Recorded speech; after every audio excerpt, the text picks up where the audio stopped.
All right, this is Two Skis Walk Into a R. I'm Ray. And I'm Brian. And this is a overview of RStudio. So when you first open RStudio, it's going to look something like this. There might be some additional writing here, but you've got this little caret thing, and this is sort of the active line of the console. And for me, Brian, I think of the console as sort of my scratch pad where I kind of work things out.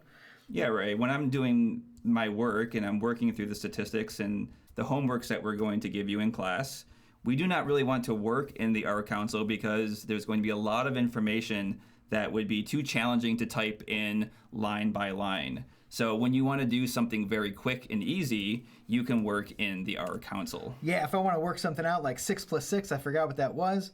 Now I know it's 12. Cool, I can move on. But if I want to do some permanent work, the sort of thing that you would want to save for homeworks or lab assignments, I would want to make an R script. This is, I think you described this as like a Word document in RStudio. It's something that you save and then can edit later on. But you can even look at it as a special Word document, because when we're working in the R script, as we see here, we still have a blinking cursor up at the top, but we're going to type in all of our work into the R script. Right. But the beautiful thing is that we can not only save this and come back to it years in the future, but this is going to be an active living document. What we are working with in the R script can be sent down right into the R console. Right, so if I type 6 plus 6 in a script and hit run, then it pops down here and gives me my answer, and I could do a bunch of other stuff. I could type print hello or something like that, and it would run down there. So anything I do in a script and I hit run ends up outputting in the console.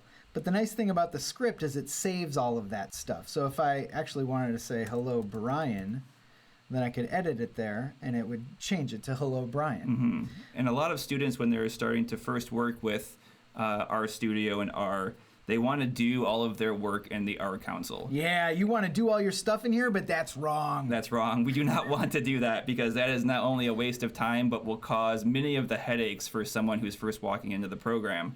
So here, with the R script, this is going to be really great. Another mistake that students will often make when they first start out is that they will, if they need to say 6 plus 7 was the original thing and we have a typo, many students would retype 6 plus 7 below print hello Brian. We don't want to do that at all. We actually want to go back. Oh, I see. You're saying that they might have accidentally gone like, why do I keep doing that? Oh, because I'm down here. Hang on a second. Okay, hang on. I got it. So you're saying that they would have accidentally gone like, oh, I need 6 plus 7, and so they type it below there. They would type it below which there. is a waste of time. You're saying, forget that. In a script, you just change where the mistake was. Yeah, if you were doing a Word document and you typed a sentence with a typo, you wouldn't type that next sentence right below the sentence with the typo. You would go back and edit your typo. This is the same thing. We're going to go back and we're going to edit our work because we're trying to have a consistent logical flow of information in our R script. Right. So let's move on. So this is the script. We're gonna save this, do a bunch of other good stuff. Just want to show you a quick other areas. We've got a plot area over here, and I just happen to have some data loaded in here on CO2. And if I click on this, actually this area switches over, and I get to look at what those data are. So we've got different columns. We've got different plants.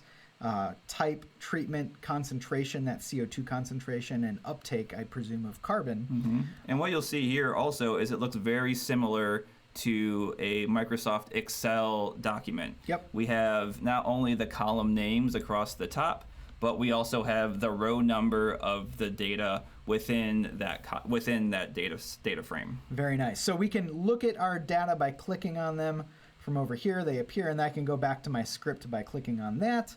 And this is, we'll talk about how to actually make plots later on, but right now, without explaining how I'm doing it, I am going to make a quick plot of, let's do concentration. Actually, I'm going to do the response, which would be uptake, tilde, CO2, $, don't worry about any of this stuff yet, concentration, and then if I run that, look at that. I get a nice plot over in my plot area of my data. So then I can look at this. I can export it. I can copy it to a clipboard. If I copy it to the clipboard, then I can paste it into my homework, which would be a nice way to make some beautiful homework. Any other points there, Brian? Yeah, so one of the errors, and we'll talk about errors later, but since we're doing a tour of RStudio, you can move the window bar back and forth. If you squeeze the plot bar all the way to the right, and we try to run a plot. Oh, I'm going to try and run that plot again for my script. What's going to happen, Brian? Oh, look at all the errors. Oh, it's freaking out. That is really tough. Oh. And that's just because the margins don't fit within that window. Right. So if you open up that plot window to be a bit larger, the plot comes back up. So just little quirks with the program, but that's one thing that can come up often is if you see, if you don't have your window big enough, you're going to get a big error. Yeah. So this is just a way to avoid that. Good call. One other quick thing in this area that I sometimes use, packages, we'll talk about what those are later on, but once you hear the word packages, remember that you can look at them in RStudio. We've got help functions, so we can look at various functions like plot, and it'll show us this plotting function, and we can get some help there. That's kind of cool. There's our plot again. And then up in this section, basically this is just looking at all of the objects that you create. I only have one object so far called CO2.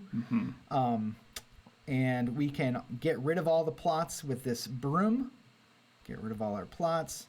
We could also get rid of all our objects with this broom. Is it time to do that? Are we basically done with this vignette, Brian? I think we're done. Okay, great. So I'm going to get rid of all our objects and keep everything nice and tidy. So that's gone. So when we're done with our session, the one thing that you want to always do is to save your work. Yep. So how we can do that is you can use the little diskette there, or you can go directly to File, Save. Yep. And I'm just going to save this on my...